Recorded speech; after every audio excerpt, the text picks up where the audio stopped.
Assalamualaikum warahmatullahi wabarakatuh. Kami dari kelompok 10 yang beranggotakan saya sendiri, Disma Mazilur Rahmah dan Rizka Kurniawati. Di sini kami akan menyampaikan materi dengan judul Uji Man-Whitney. Untuk lebih lengkap atau lebih jelas tentang materi uji Man-Whitney, mari kita belajar dan mendengarkan sama-sama materi yang akan kami sampaikan. Langsung saja kita bahas untuk uji Man-Whitney. Seperti yang terdapat pada slide, uji Man-Whitney disebut juga pengujian U. Pengujian ini digunakan untuk menguji rata-rata dari dua sampel berukuran tidak sama. Uji ini dikembangkan oleh dua tokoh berikut ini pada tahun 1947. Uji ini dikembangkan oleh tokoh yang bernama Habeman dan Dr. Whitney pada tahun 1947. Seperti yang kalian lihat pada gambar di slide. Dan untuk pengertiannya sendiri, pengertian uji Man-Whitney atau lebih dikenal dengan U-test atau juga disebut Man-Whitney-Wilcoxon atau MWW, Wilcoxon-Ransom Test or Wilcoxon-Man-Whitney Test. Uji ini dikembangkan oleh Habeman dan Dr. Whitney dalam tahun 1947. Uji Man-Whitney ini digunakan sebagai alternatif lain dari uji T parametrik bila anggapan yang diperlukan bagi uji T tidak dijumpai. Teknik ini dipakai untuk mengetes signifikasi perbedaan antara dua populasi dengan menggunakan sampel random yang ditarik dari populasi yang sama. Tes ini berfungsi sebagai alternatif pengujian uji T bila mana persyaratan-persyaratan parametriknya tidak terpenuhi. Dan bila datanya berskala ordinal, uji ini berbeda dengan uji Wilcoxon karena uji Wilcoxon untuk dua sampel yang berpasangan, sedangkan uji Man-Whitney khusus untuk dua sampel yang independen. Untuk persyaratan dari uji Man-Whitney adalah sebagai berikut. Pertama, data berskala ordinal, interval atau rasio. Kedua, terdiri dari dua kelompok yang independen atau saling bebas. Ketiga, data kelompok 1 dan kelompok 2 tidak harus sama banyaknya. Dan yang keempat, data tidak harus berdistribusi normal, sehingga tidak perlu uji normalitas. Dan untuk prosedur pengujian dapat dilakukan sebagai berikut. Yang pertama, susun kedua hasil pengamatan menjadi satu kelompok sampel. Yang kedua, hitung jenjang atau ranking untuk tiap-tiap nilai dalam sampel gabungan. Ketiga, jenjang atau ranking diberikan nilai mulai dari yang terkecil sampai terbesar. Keempat, nilai beda sama diberi jenjang rata-rata. Kelima, selanjutnya jumlahkan nilai jenjang untuk masing-masing sampel. Dan yang terakhir, hitung nilai statistik uji U. Uji Man-Whitney biasanya digunakan dalam berbagai jenis bidang. Misalnya, yang pertama, dalam bidang psikologi digunakan untuk membandingkan sikap dan perilaku lain-lain. Yang kedua, dalam bidang medis atau perawatan. Digunakan untuk mengetahui efek obat sama atau tidaknya. Yang ketiga, dalam bidang bisnis digunakan untuk preferensi orang-orang yang berbeda. Fungsi uji Man-Whitney untuk menguji apakah ada perbedaan dua keadaan atau perilaku dalam skala minimal ordinal. Selanjutnya, mari kita sama-sama mengetahui langkah-langkah pengujian dari Man-Whitney. Pertama, yakni menentukan formulasi hipotesis. H0 atau hipotesis 0 sama dengan dua sampel independen memiliki rata-rata yang sama, atau R1 sama dengan R2. Untuk hipotesis 1 atau H1 yakni dua sampel independen memiliki rata-rata yang berbeda. Selanjutnya ini menentukan taraf nyata atau A dan nilai U table. Untuk U, A buka kurung N1 tutup kurung buka kurung N2 tutup kurung sama dengan titik-titik. Sebagai pengujiannya dapat berbentuk satu sisi atau dua sisi. Selanjutnya menentukan kriteria pengujian. H0 diterima apabila U lebih besar dari U. A buka kurung N1 tutup kurung buka kurung N2 tutup kurung. H0 ditolak apabila U lebih kecil dari U. A buka kurung N1 tutup kurung buka kurung N2 tutup kurung. Selanjutnya menentukan nilai uji statistik. Nilai uji statistik ditentukan dengan tahap-tahap berikut. Pertama, menggabungkan kedua sampel dan memberi urutan tiap-tiap anggota dimulai dari pengamatan terkecil sampai terbesar. Kemudian menentukan jumlah urutan masing-masing yakni R1 dan R2. Selanjutnya ini menghitung statistik U dengan rumus. Untuk rumusnya sendiri yakni U1 sama dengan N1 dikali N2 ditambah N1 buka kurung N1 ditambah 1 tutup kurung per 2 atau dibagi 2 dikurang R1 dan U1 dan untuk U2 sama dengan N1 dikali N2 ditambah N2 buka kurung N2 ditambah 1 tutup kurung per 2 dikurang R2.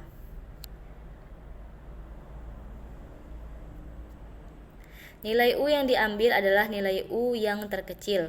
Untuk setiap pemeriksaan ketelitian perhitungan yang digunakan rumus U terkecil sama dengan N1 dikali N2 dikurang U terbesar. Dan yang terakhir adalah membuat kesimpulan, menyimpulkan hipotesis 0 diterima atau tidak, atau ditolak. Selanjutnya kita akan memasuki contoh soal dan cara penyelesaiannya. Untuk soal, silahkan lihat pada slide. Berikut ini data mengenai gaji sarjana ekonomi sebagai sampel 1 dan sarjana pertanian sebagai sampel 2 dalam ratusan ribu rupiah. Sampel 1 terdapat angka 3, 8, 2, 5, 4. Sedangkan untuk sampel 2 terdapat angka 7, 1, 11, 9, 8, 6, 10.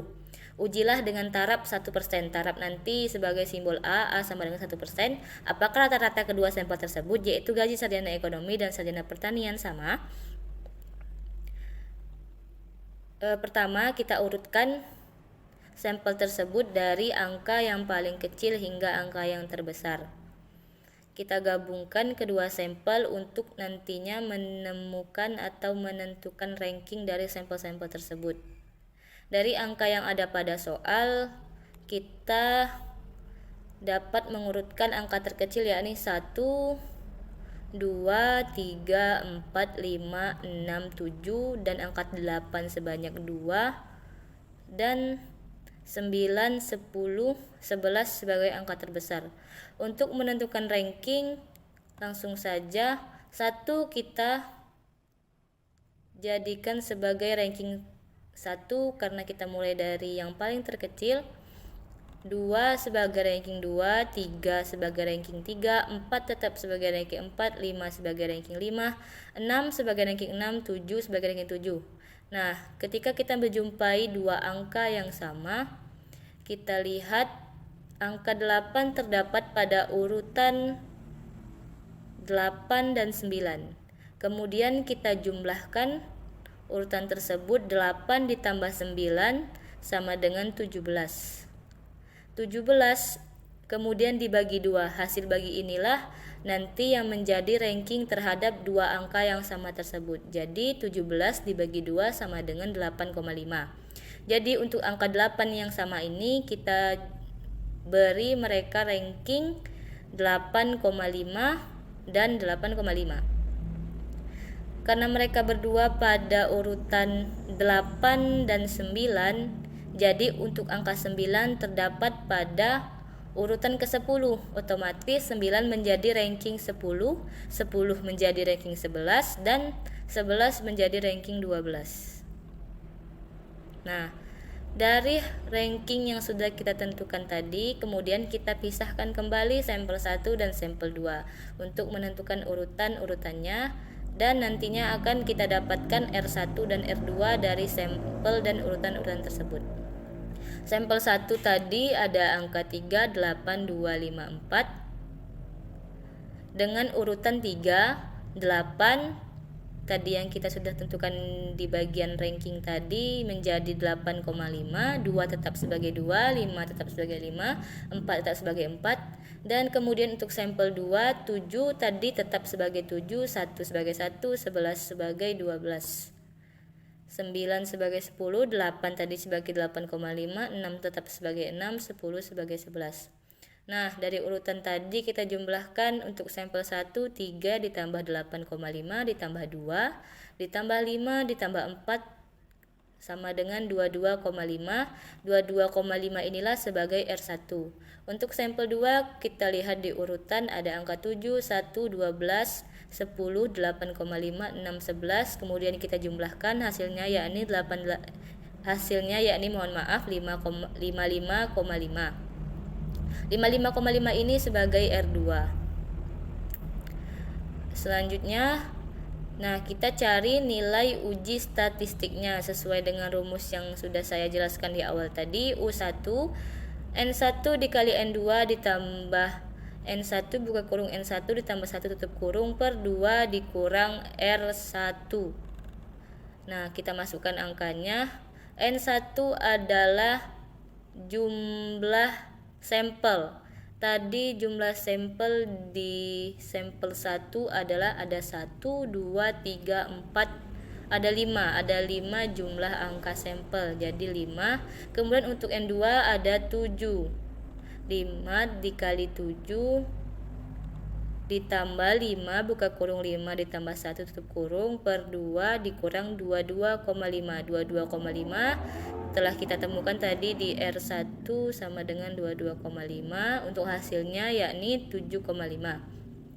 Untuk U2 sama dengan rumus yang sudah saya jelaskan di awal tadi. Kita masukkan N1 kali N2, jadi 5 dikali 7 N2 buka kurung N2 tambah 1 tutup kurung 7 ditambah 7 ditambah 1 per 2 dikurang 55,5. 55,5 didapat dari R2 tadi. Hasilnya sama dengan 27,5. Selanjutnya yakni kita ada pemeriksaan U. Pemeriksaan U adalah dengan rumus yang kita sudah jelaskan di awal tadi adalah 7,5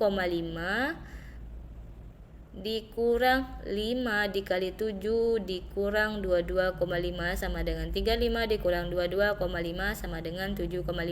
Jadi untuk U sama dengan 7,5. Selanjutnya ini menentukan hipotesisnya.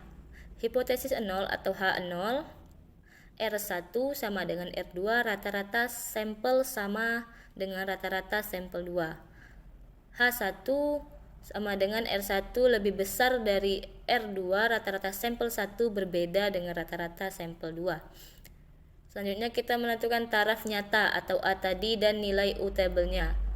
A tadi sudah kita lihat pada soal yakni senilai 1% sama dengan 0,01 dengan N1 adalah 5 dan N2 sama dengan 7. U kita masukkan sesuai rumus tadi yang sudah dijelaskan di awal. U A 0,01 buka kurung N1 sama dengan 5 tutup kurung buka kurung N2 sama dengan 7 tutup kurung sama dengan 1. Selanjutnya yakni ada kriteria pengujian. H0 diterima apabila U lebih besar dari 1. H0 ditolak apabila U lebih kecil dari 1.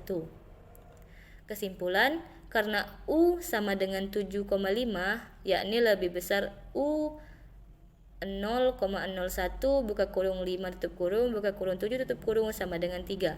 Maka H0 diterima. Jadi rata-rata sampel 1 sama dengan rata-rata sampel 2.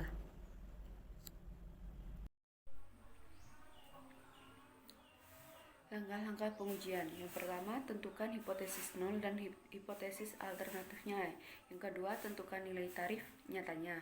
Yang ketiga, urutkan data dari kelompok 1 ke kelompok 2 dari nilai terkecil ke nilai yang terbesar.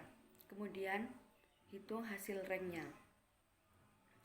Yang keempat, hitung. Jadi kesimpulannya, N1 banyaknya sampel pada kelompok 1, N2 banyaknya sampel pada kelompok 2.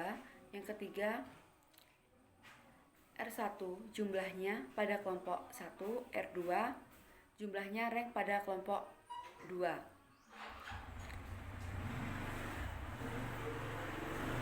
Untuk menghitung statistik ujinya, memakai rumus U1 sama dengan N1 N2 min U, dengan U adalah nilai terkecil antara U1 dan U2.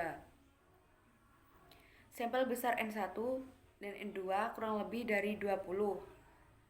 Statistik uji. Rumusnya PU N1 N2 garis bawah 2 Z U2 PU garis bawah UU. Untuk tidak ada ring yang sama pakai rumus sebagai berikut. Untuk ada ring yang sama juga pakai rumus sebagai berikut.